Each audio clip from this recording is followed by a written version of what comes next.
The New York Knicks are an intriguing team that I do believe are heavy championship contenders this upcoming season. They have a superstar in Jalen Brunson, a versatile secondary option in Karl-Anthony Towns, defensive-minded wings in OG Anunoby, Mikal Bridges, and Josh Hart, and as well as a strong rim-protecting center in Mitchell Robinson. It's a strong foundation to compete for a championship. They went out and filled out their bench with more options and moved on from Tom Thibodeau, a move I was pretty back and forth about because it didn't make sense canning the guy who made the Knicks relevant and a strong defensive squad. When you were 2 wins away, well, you could have been 1 win away if things went right, away from the NBA Finals. That to me, moving on from a coach when you're that close is kind of risky because you're throwing out one playbook completely and introducing a new one. The coaching search landed them Mike Brown, and seeing how the Knicks were just flirting with every other team's coach under the sun, it didn't seem like Mike Brown was the main option they wanted as head coach, but it was like, sure, hey, just take the coaching job. I had questions about this Knicks team to where I had to bring in my guy MooreHoops to help ease my mind and fill out some blanks on this team for this video. MooreHoops, when he first started out on YouTube, covered the Knicks heavily, and he still does, as well as covering all 30 NBA teams, and is one of my favorite and underrated NBA YouTube creators, so I was glad to have him on here. Thank you, brother, for coming on here and spending the time with me to talk about the Knicks. So we just want to start off with the Knicks coaching search, getting Mike Brown. It didn't seem like, for me, in that off season, like Mike Brown was the guy that you wanted. I went back and forth and said, like, did they really need to fire Tom Thibodeau this close to a finals appearance? Because when you fire a coach, that's like throwing away one philosophy and bringing in another. And I feel like that's kind of hard to adjust to for from players going from one system to another. But I just want to know, like, what are you seeing from Mike Brown? Did he say anything?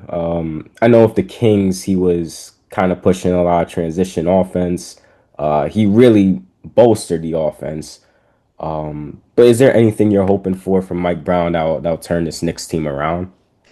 Yeah. Well, I'll start off with Tibbs since you mentioned him. I think that Tibbs overall did a really good job with the Knicks.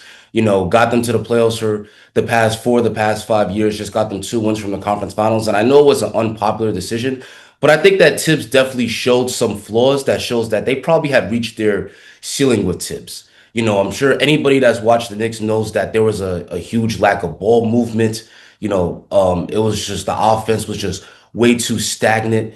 And Tibbs is just really rigid and just not flexible with his lineups. And he only really made significant changes such as deepening the rotation, playing more bench guys until his back was to the wall. So I think that the Knicks front office saw what they needed to see, especially in that playoff series defeat against Indiana, to know that, Thibodeau has done a good job, but in order for us to actually get to that championship ceiling, we need to upgrade. And I think that Mike Brown was a great hire. This is a guy that's been an experienced coach. He's been coaching for 15 years.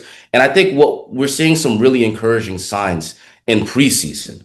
In the Knicks preseason, we're seeing that the ball is moving a lot more. We're seeing that they're playing a lot more up-tempo on offense. We're seeing that they're embracing 5-out spacing a lot more, which is something that we didn't see enough with Tibbs.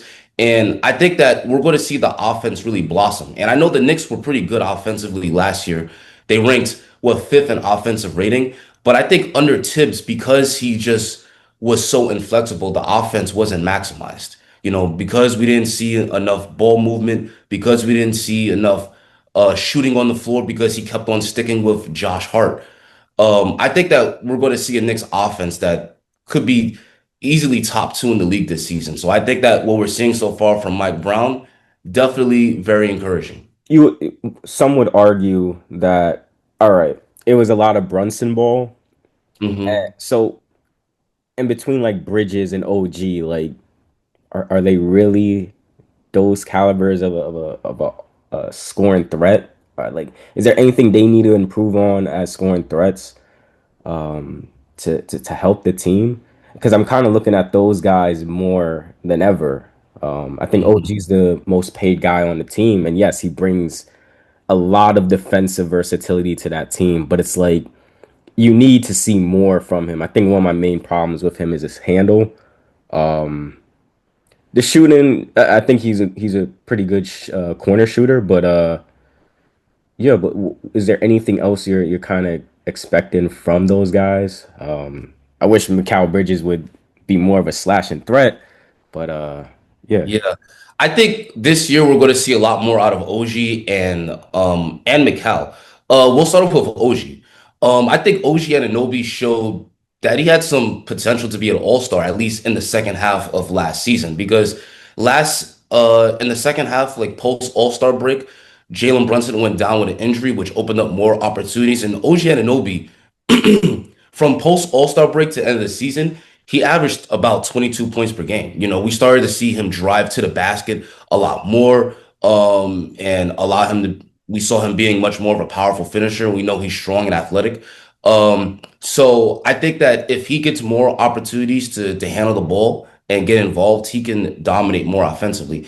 And as for Mikal Bridges, I think that in some ways, he was a bit of a disappointment last year, because we gave up 5 first round picks, and a lot of people feel like we overpaid. And especially in terms of his 3-point shooting, he definitely underperformed. He only shot about 35% last year, which is less than what he usually does. A lot of people were talking about his form. But I think that Mikal and OG um, are definitely a lot more capable than what they were allowed to do last year, because it was just way too much Jalen Brunson ball. Like, they're obviously Mikal and OG, they're obviously not like, elite scorers or elite playmakers, but if they're given more ball handling duties, more opportunities to run pick and roll and run the offense, we definitely going to see them shine a lot more. And I think that we're starting to see that in preseason with Mike Brown. How do you feel about Karl Anthony Towns, uh, the big purr? I think Karl Anthony Towns definitely proved to be a great addition. He had one of his best seasons in the NBA last year. 25 points per game, 12 rebounds. He had an incredible 3-point shooting season. But I do think that because of of um how stagnant the offense was last year and the lack of shooting due to Tibbs, I think that in many ways he was underutilized. Ideally, when you have Jalen Brunson and Karl Anthony Towns, you want to see them run more two-man game. That Jalen Brunson and Karl Anthony Towns pick and roll should be one of the most unstoppable plays in the league, because we know Brunson is an incredible scorer out of those pick and rolls. And that draws a ton of attention. That should lead to Karl Anthony Towns getting tons of pick and pop threes. That should lead to him rolling to the basket. But because they just simply didn't have enough shooting on the floor, because Tibbs kept sticking with Josh Hart, All right, and we yeah. know that teams put a big man on Josh Hart, they could barely run that. And so hopefully now with a more spread floor, we could see Karl Anthony Towns and Jalen Brunson blossom more together. Defensively, there's always going to be questions with Karl Anthony Towns, because we know that the defensive effort just isn't always there with him, and he's a bit limited on his ability to stick with guys on the perimeter. But I think that under Mike Brown, we're definitely going to see him shine more offensively, and we're going to see a lot more Brunson and Cat two-man game. The ideal lineup that you would run with like day one and just all the way through? Like, is it cat at the four, cat at the five, or you just run that big man lineup? Because I feel like if you run the double bigs, that emphasizes more of the defense. Mitchell Robinson has just been massive rebounding threat, massive rim protector, finisher off rolls. He does everything you want as a big. The injury problems are there, but when he's suited up, like he's very reliable there. But do you keep him in that bench role, just so you can spread the floor more with Cat? So what we're seeing so far in preseason, right now, Mitch is the starter at the center. And Mike Brown is running Karl Anthony Towns at the four and Mitch at the five, which should boost the defense, because we know Mitchell Robinson is an incredible rim protector. an incredible rebounder. But me personally, I mean, if I was coaching, I would have Mitch come off the bench and back up Cat, and I would start Deuce at the two. I think that the offense could be more maximized when you have five three-point shooters on the floor. When you have Deuce in there alongside the four starters, now there's nobody defenses can help off of. Now the paint's a lot more open. The floor is going to be a lot more spread. I think that they can maximize the offense. And I know that with not having Mitch in there, the defense probably will suffer. But I think that the fact of the matter is you have Jalen Brunson and Karl Anthony Towns, who we know are liabilities defensively. I think that if you have those two guys in the same lineup, the defense is never going to be great. And I think that we saw this against the Pacers, where the Pacers were consistently attacking Jalen Brunson and Karl Anthony Towns in the playoffs. And even if you do have Mitch in there, if the other team with the Pacers is playing with a stretch five, there isn't much that Mitch can do because Mitch can't help in the paint off a guy like Miles Turner if Jalen Brunson and Karl Anthony Towns gets beat Right. because he has to watch out for Miles Turner shooting from the perimeter. So I feel like because we know that the defense is always going to be limited, I think that the Knicks should lean in on their biggest strength, which is going to be their offense. With bringing Brogdon and Clarkson, I feel like you guys get better ball handlers here because I mentioned, yeah, I'm skeptical of OG's handle. Mhm. Mikal's handle could be a bit limited. Malcolm Brogdon's a really good ball handler. Jordan Clarkson, there's can't always get to the rim consistently, but he can create his shot like in different spots, either one on one, off screens. And I feel like that's just a good element to have like off the bench. Like Jordan Clarkson, he's a spark plug. You guys didn't bring back campaign. He was a headache for me. So I'm kind of glad that you're kind of giving Jordan Clarkson that role that campaign was supposed to be. I couldn't with campaign. But I'm kind of excited to see Malcolm Brogdon. If he's all healthy and stuff, I feel like he's probably gonna be one of the better bench pieces for you. And I think Guerschon could be a surprise piece because Guerschon, he could be like a small ball five at times for you. It kind of gives you a bit of lineup versatility. You could plug him in at the 5-4. He's shown a bit that he can shoot the three. You can use him in handoffs. He's a bit athletic. So there's more guys that you added on just to add to that versatility in the lineup that you didn't have last season. And I think that makes this a really good offseason for you guys to build on for the future here.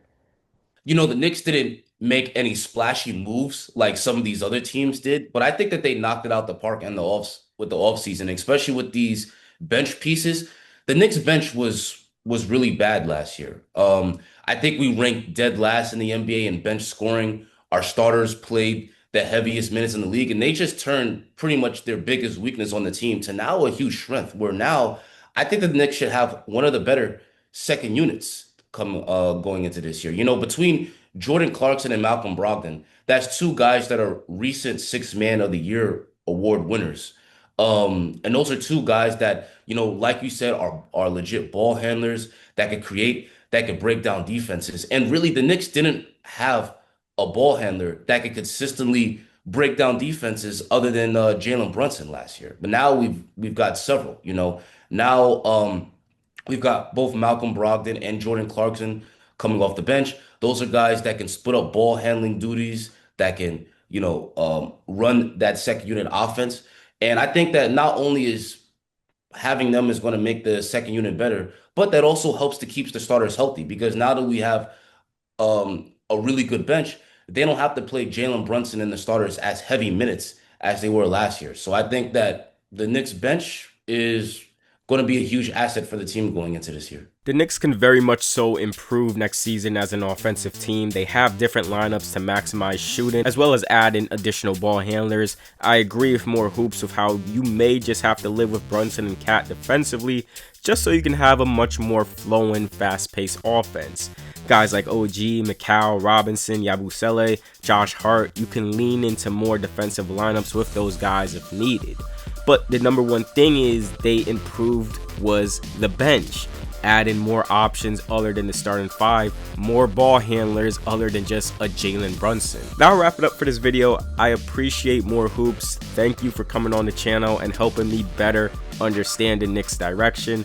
Please go support my man's channel. He recently made a Carmelo Anthony documentary, which I feel resonates with Knicks fans.